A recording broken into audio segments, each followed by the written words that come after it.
The statements we're about to show you are from the Holy Qur'an, and is said to be the official, unchanged, pure word of God, revealed over 1400 years ago.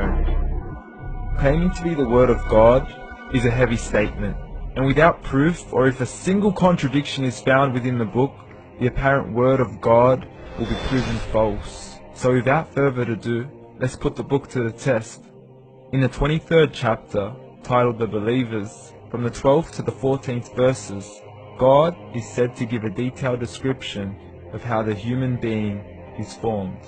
It begins by saying, "We then placed him as a sperm drop in a place of settlement, firmly fixed.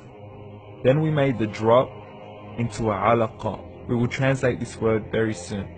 "And then we changed the alaqa into a lump. Then we made out of that lump into bones. And then we clothed the bones with flesh. Then we caused him to grow and come into being and attain the definitive human form."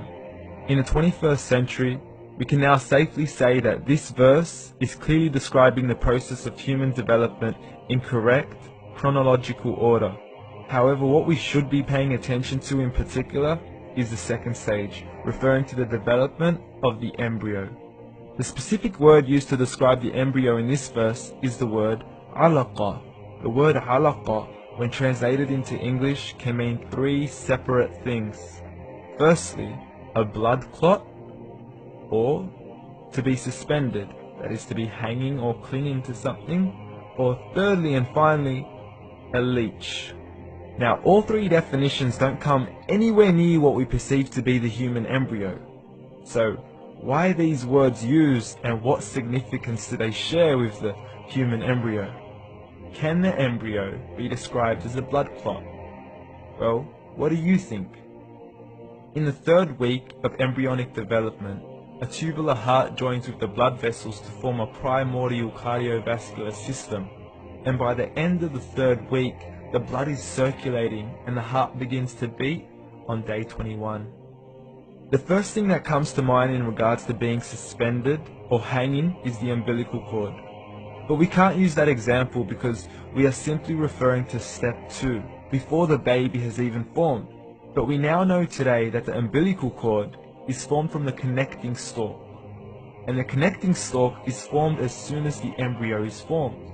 The embryo's connecting stalk has even been described by John Allen and Beverly Kramer as an object to suspend the developing embryo in the extra-embryonic column. So an embryo is suspended and does have a strong resemblance with a blood clot. What on earth would an embryo have to do with a leech? Figure A shows the structure of an embryo at 25 days. Figure B shows a leech. Now please note once again that the embryo in this stage is no greater than the size of a kernel of wheat. This is an X-ray of the embryo at 22 days. This is the internal structure of a leech. It's mind-blowing stuff, but you still haven't seen anything yet. This is the head of the embryo at 22 days. The detail you are seeing right now is absolutely impossible to be seen with the human eye and can only be seen with a microscope. This is the back end of a leech. There's no other words used to describe this other than mind-blowing. The pictures we have shown you are impossible to be seen with the human eye, or even to be predicted by the human mind. Once again, the verses we have shown you were revealed over 1400 years ago to a man who couldn't read nor write. Are these the words of God? Descriptions of the human embryo in the Quran cannot be based on scientific knowledge in the 7th century. The only reasonable conclusion is that these descriptions were revealed to Muhammad from God.